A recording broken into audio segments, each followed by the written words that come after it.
So first, welcome everybody. That was a very interesting discussion, I think, before. And I think it will bring precisely the type of thinking in the previous session that we had about trying to rethink about the way we do the assessment of research. And so I will show you some of the things we've been developing, in Saudi Arabia. But more than that is to present you more details about where you can make a change. And I'll show you also how we've been changing the way, because we have Pure since 2015. And so we've been evolving with I would say, the product, and we have to change, and we are still changing. And so I will show you how we try to integrate more than what you have at the moment, even in Pure, meaning, infrastructures and some other elements that I believe should be there in order to give more, let's say, weight on those tools. So first of all, to explain what we are doing, with Pure, we use it at two different levels. The first one is about quality assurance, and so exactly what we've heard about the different elements that can guide you in assessing the quality of the research, let's say, or teaching and many other things. And I will go through different, items like the global forces. You will see also what I call academic dataverse, that I think is very important, is to understand your local, universe of data. Then also the different tools we have, and also the evolution of how we've brought data in the system. And I will then move to a second part about how we use it, how we use Pure as a strategy, strategic tool. And you will see also the evolution of what we've been doing. So just to give you very quickly what is KAUST in numbers, we have, if you look at it, around 200 faculty, so it's a small university. We have 1,700 students. The one thing that is remarkable, I would say, for Saudi Arabia, we've got 40% of female, within the university. And we have also a lot of postdocs and research scientists. And what you can see is that in more than 10 years, we had also, a lot of publications, of course, but also a lot of patents and even companies that have been created. So it's to show that we are trying to do the entire pipeline from, let's say, the students up to startup companies. Now, I'd like to show you one slide that I've taken from Fanta O, who's the CEO of NAFSA, so an association of international educators, just to show you one important thing that I believe that was striking to me. So I was, in fact, at a meeting with Coursera at Stanford, and this slide was presented. And I think it's something that is also, that we forget most of the time, is the fact that things are evolving drastically. And the first one that never occurred to me before talking with this lady is that we are in the middle of a complete, demographic shift, in the sense that if you look at US and Europe, we have an aging population where you have less and less students globally. The number is not increasing.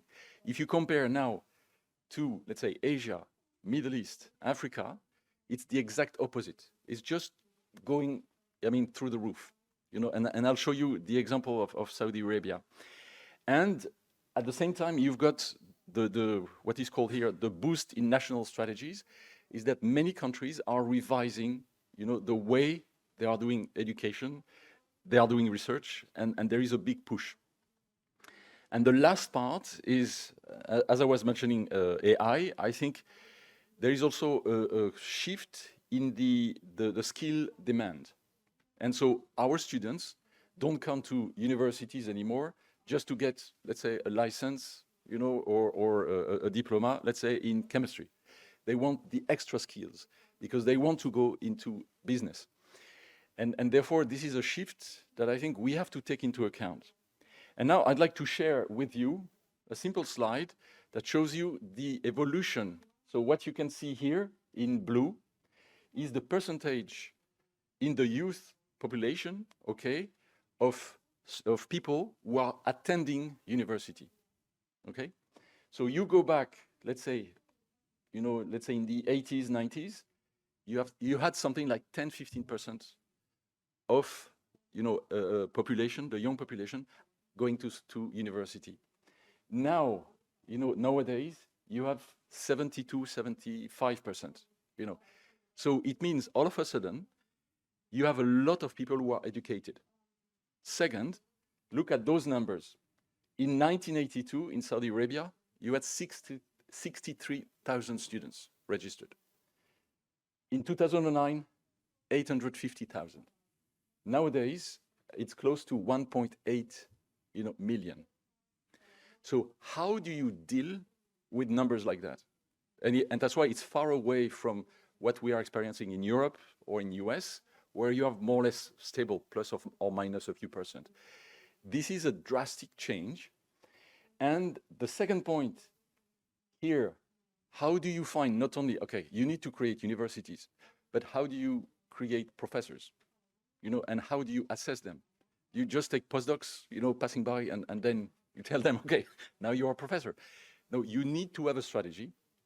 And it's just to show you what's happening in the Middle East, but the same in Asia, the same in Africa.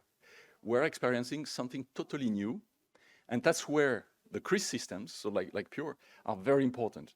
Because how do you, trace this? How do you assess those changes? How do you change, and help the change? And that's, I would say, so that's why I wanted to share this, to understand that there are different speed, in the world at the moment, different communities at different, speed, I would say, to really make a change. So in our case, for example, we have, as I was mentioning, 38% of female, and we have 1/3 of Saudi students.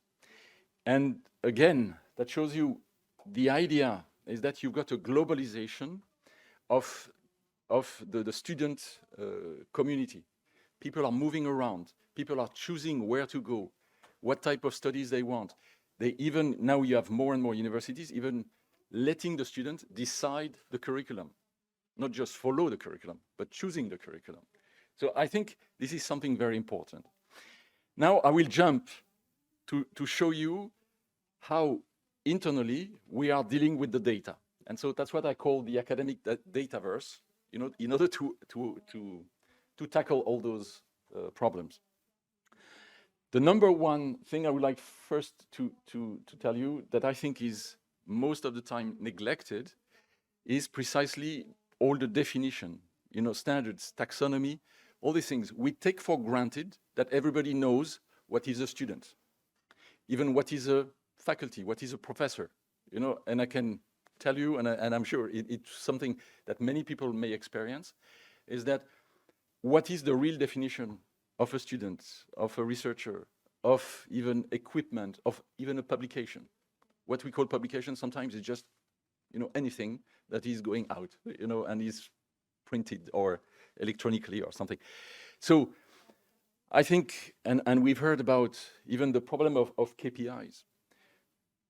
Should we use H-index or not? Should we use field weighted? Should we, rankings, all these things?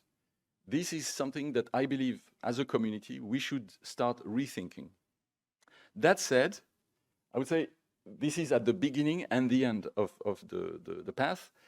The way we do it in our case is we first use what we call the institutional data, so what is related to human resources and the organization as, let's say, the backbone of the data.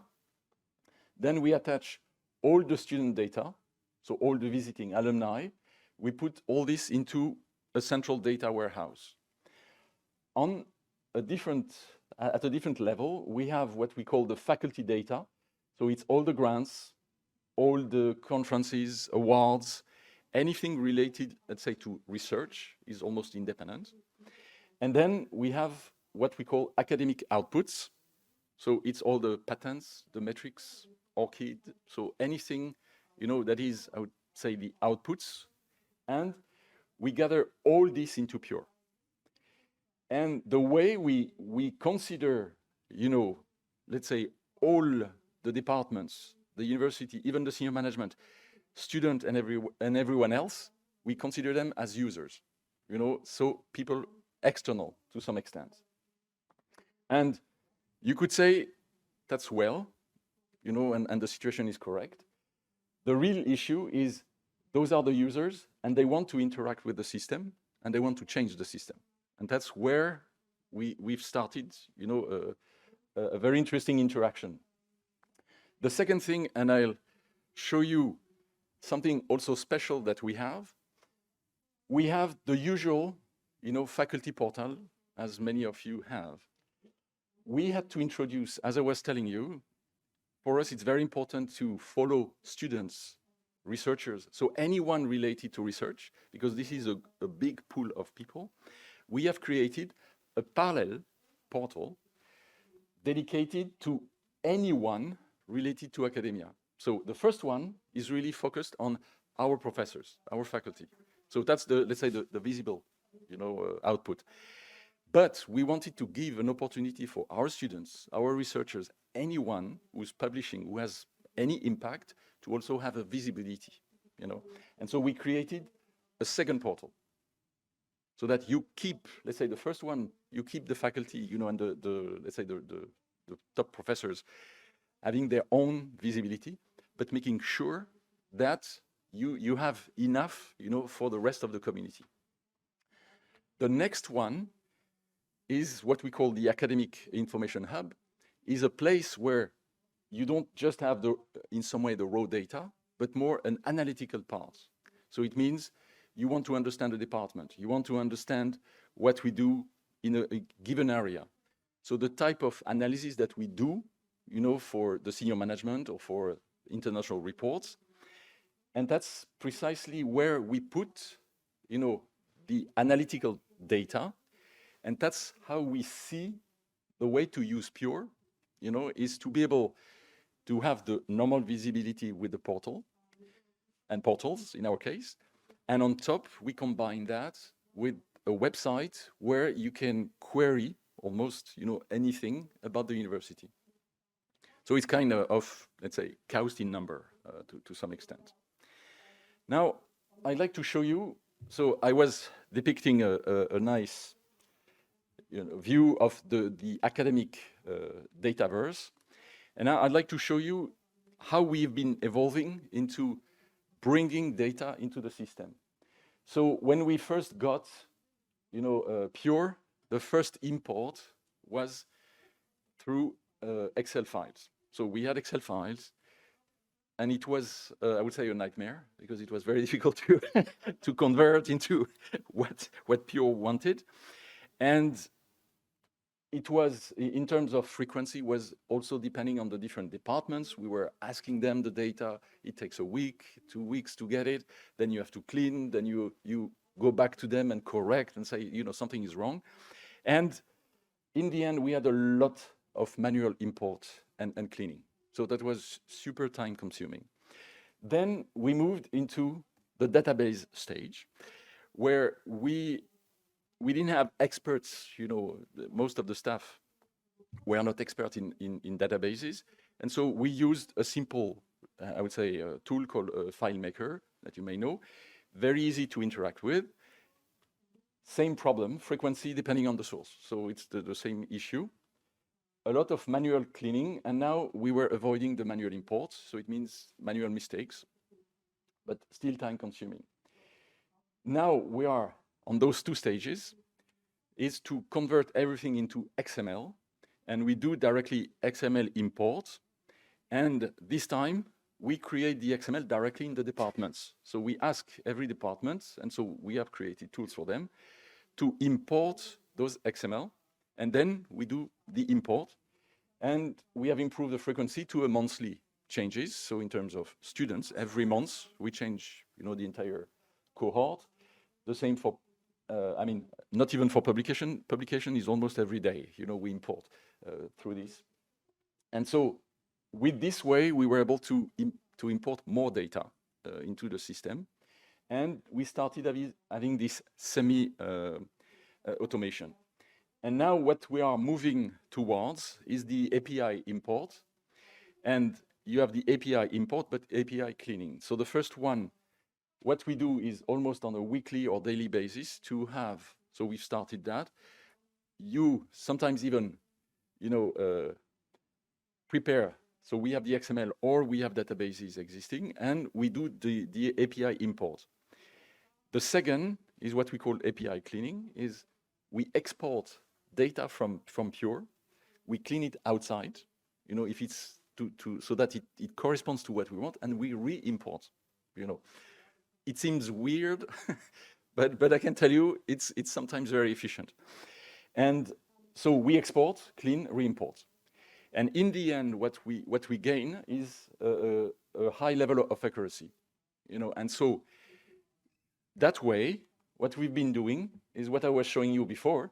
So all these are still the places where the data are coming from. But what is new is that we do, through the API, those daily updates. For example, we match the Scopus IDs.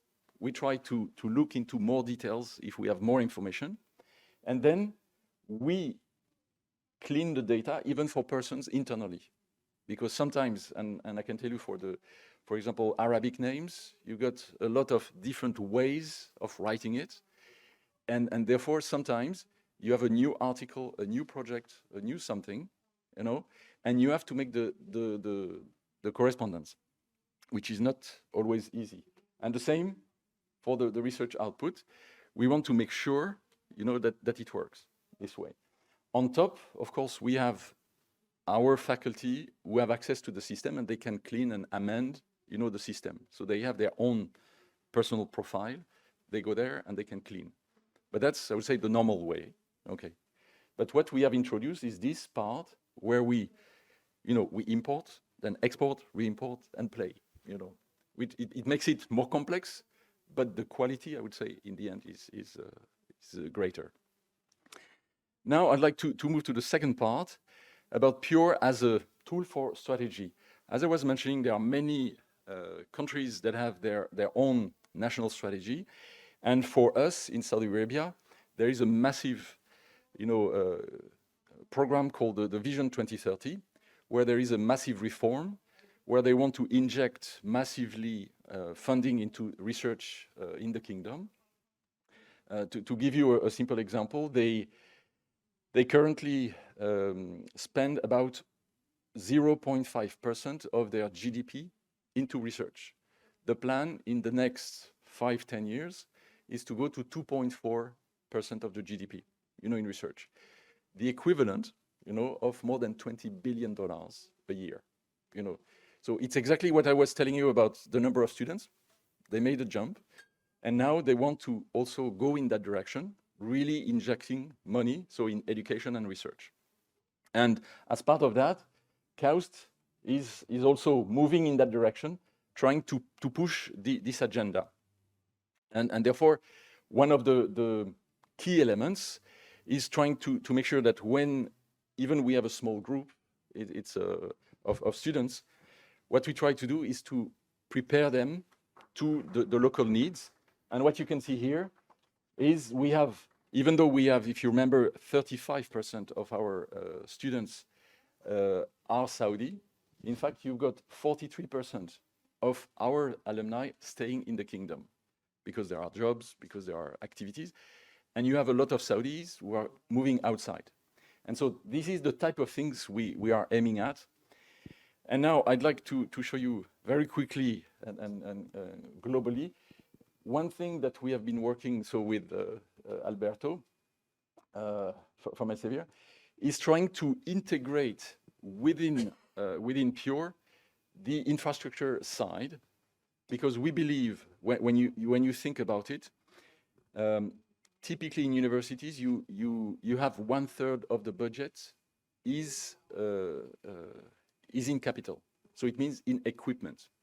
But when you see the rankings, what do we count?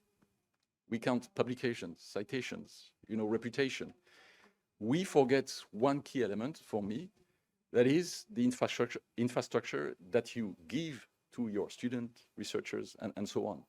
And so between two different universities, one may have the infrastructure and the equipment that will make, you know, them do good research, while the other one that might be with the same H-index, the same, you know, whatever rankings, in fact, will be totally different.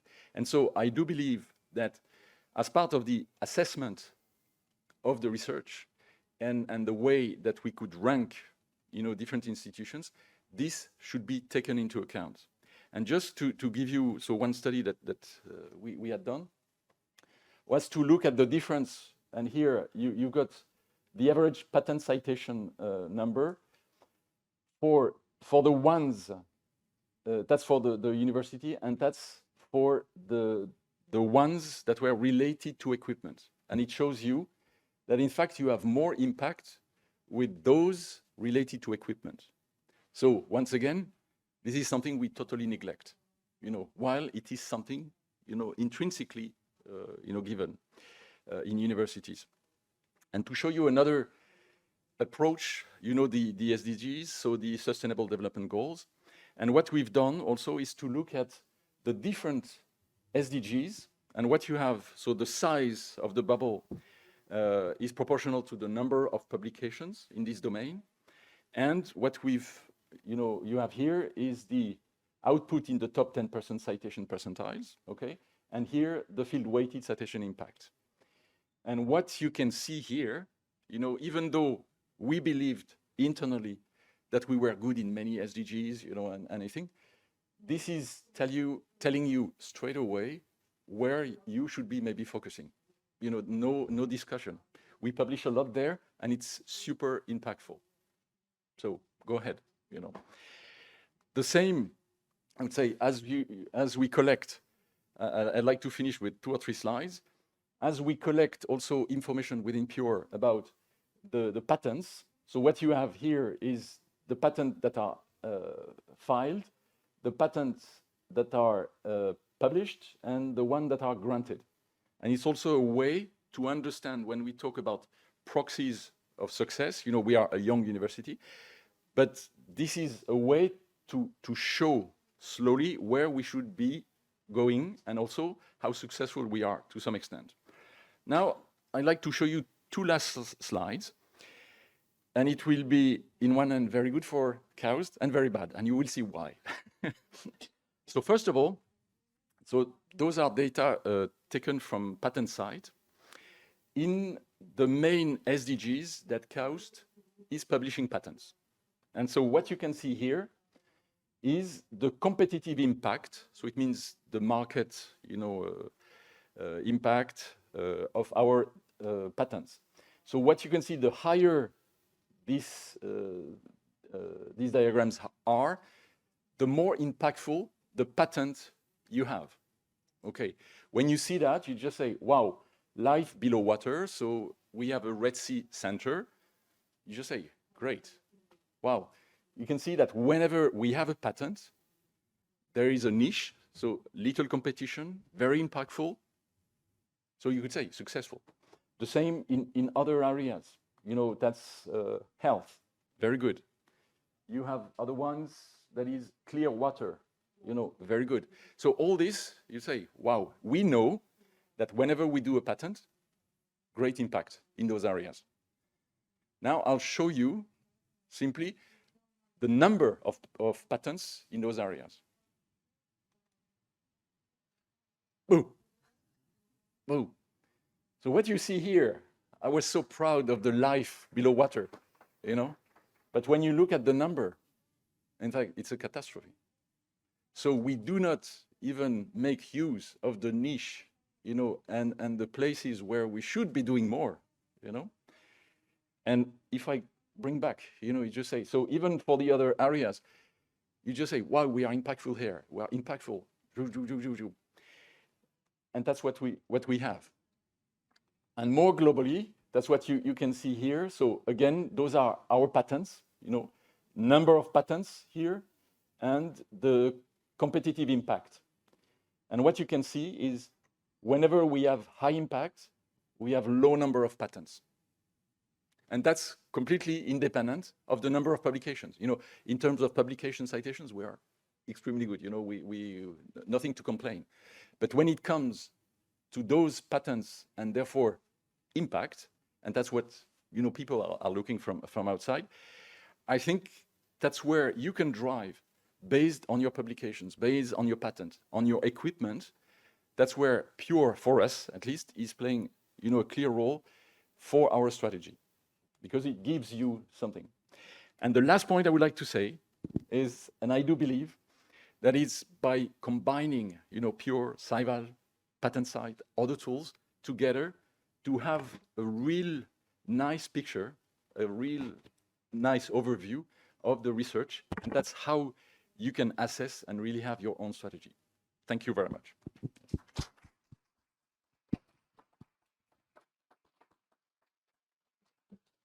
Thank you very much, Thibaut. I think it was really, really interesting to see all these different capabilities and different metrics in terms of technology transfer. So thank you very much for the presentation. We want to open for questions from the audience. Yeah.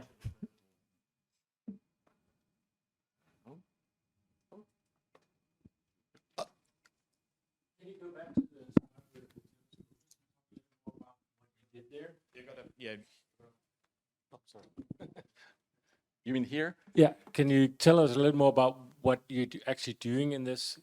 So at the moment, what we've done is precisely, I think, the results that you had provided in terms of how to discover equipment. And what we've done based on that is to also look back in our publications to see why, you know, it was seen or invisible.